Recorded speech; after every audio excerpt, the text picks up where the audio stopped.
Hey everyone, today we are going over the last of the Secret Lairs coming out in the Summer Superdrop 2025. Let's get into it.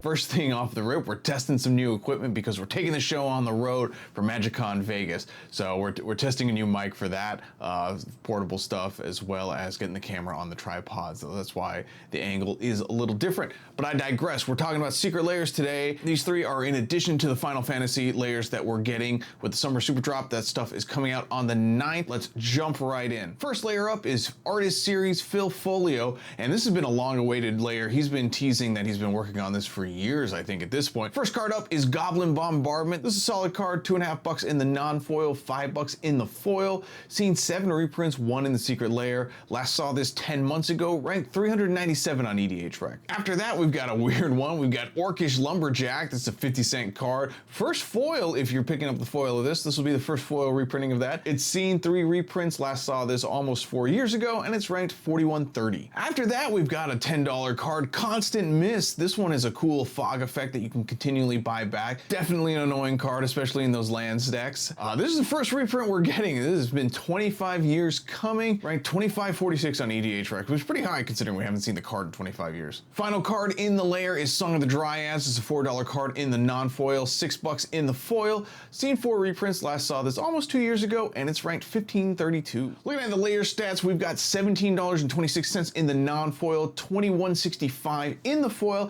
It's okay, it's not great, it could be better for sure, but let's look at the ratings. So obviously on the rating size, we've got a 2 for both the non-foil and the foil financial value. It's just not there, especially with only 4 cards. It's really, really tough to actually hit the marks these days. So yeah, this one falls a lot short of that, unfortunately. Playability is a 4. All these cards actually see a lot of play. Even the Orcish Lumberjack, it's not the worst thing ever. It does see niche play for sure. I know a lot of people have been really anticipating this layer and they're really excited to get their hands on this, and more power to them. I think the art does look good. Not my cup of tea. None of this stuff really mixes together in terms of theme. So I'm giving it a 3. This is just classic Magic art to me. I love Phil Folio stuff. I am glad that this layer is finally coming to fruition. So looking at the total ratings, we've got a 2.4 in the foil and a 2.4 in the non-foil. We are losing half a point here because there isn't a 5th card, and you know how I don't like that. And yeah, I think it's just financially not great. I am glad the layer is finally here though, and I think people are still going to pick this up because they are just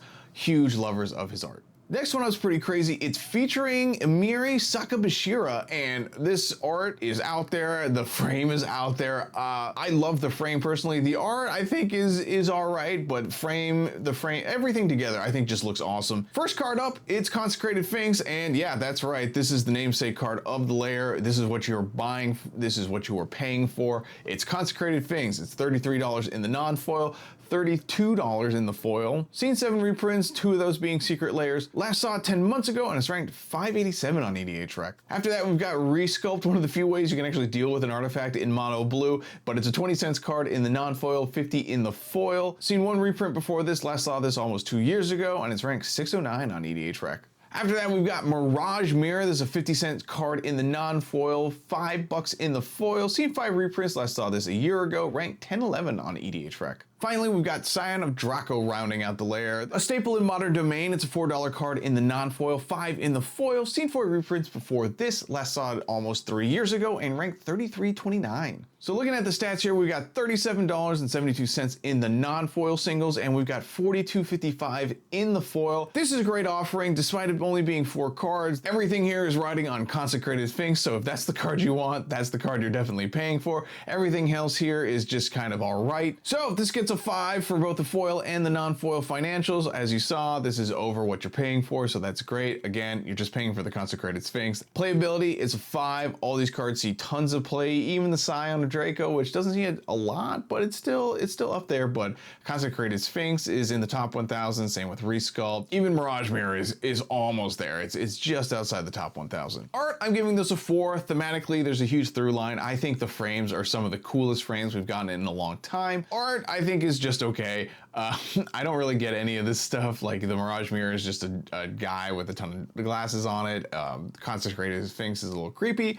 Not my cup of tea, but I can see why someone would like this stuff. And again, I think the frames are just super sweet. So it gets a 4. I do like when they push the boundaries of the aesthetic outside what we would consider the norms for Magic cards. So yeah, love seeing this kind of stuff. So total rating for this layer is a 4 in the non-foil and the foil. Again, we're losing half a point here because there's only 4 cards, but otherwise I think this is a great offering and glad to see it amongst all this Final Fantasy. They have a tendency sometimes to put all the value into the outside IP stuff and then we're just begging for scraps with the regular layer. So I'm glad to see that we are getting some good stuff in the non-Final Fantasy layers. Final layer of the day and the super drop, we've got the one and only The Art of Frank Frazetta, the second exhibition. The first one, even though it wasn't worth a ton of money in terms of singles, it's selling for a lot on the secondary market, so understand that going into this. While these cards may not be worth a lot in terms of reprint value, there is a lot of demand for his art, so just understand that going into this. First card up, we've got Deadly Dispute. It's a 40-cent card in the non-foil, buck in the foil. Seen 10 reprints, last saw this just 2 months ago, and it's ranked 154 on EDHREC. Murderous Rider is up next. It's a 20-cent card in the non-foil, 70 cents in the foil. Seen 6 reprints, last saw this 3 months ago, and it's ranked 1341 on EDHREC. Zulaport Cutthroat is up next with a $1 non-foil price and a $6 foil price. Seen 9 reprints, one of those being Secret Lairs. Last saw it 10 months ago, and it's ranked 210 on EDHREC. After that, we've got Aggravated Assault. This is a $13 card in the non-foil, 16 bucks in the foils. It's seen 6 reprints, one of those being a Secret Lair, and we last saw this almost 2 years ago. Ranked 794 on EDHREC. Desperate Ritual is the last card in the layer, and it's a $2 in the non-foil, $9 in the foil, which just edges it into scarcity foil territory. We've seen 3 reprints. Last saw this 6.5 years ago. Ranked 1409 on EDHREC. So looking at the layer reprint value, we've got 16 bucks in the non-foil, $33 in the foil. Not quite there in the foil, and definitely not there in the non-foil. Unfortunate because this layer does look really, really nice. Looking at the ratings, we've got a 4 in the foil financial. It just got there, not quite though.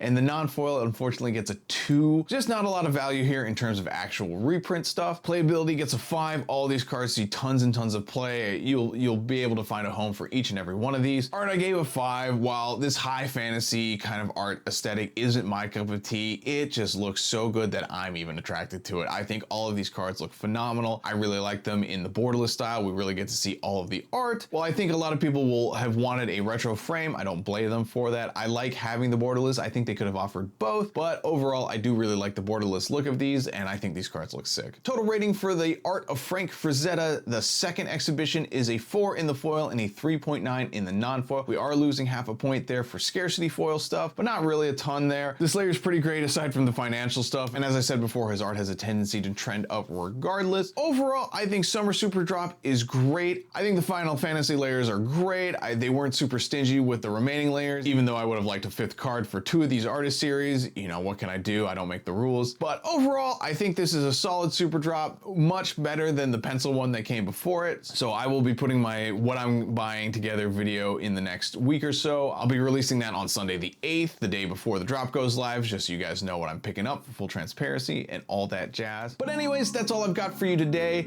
I hope you enjoyed that. I hope you liked some of these layers. Let me know in the comments what you guys are going to be picking up. I've got some fun and exciting news coming soon that I'm excited to share with you guys. That'll be coming in the next video as soon as I get that out. It'll be coming in the first of all the deck tune-up videos for MagicCon, so stay tuned for that. Like and subscribe if you want to check those out as soon as I post them, and I'll see you guys in the next one. Bye.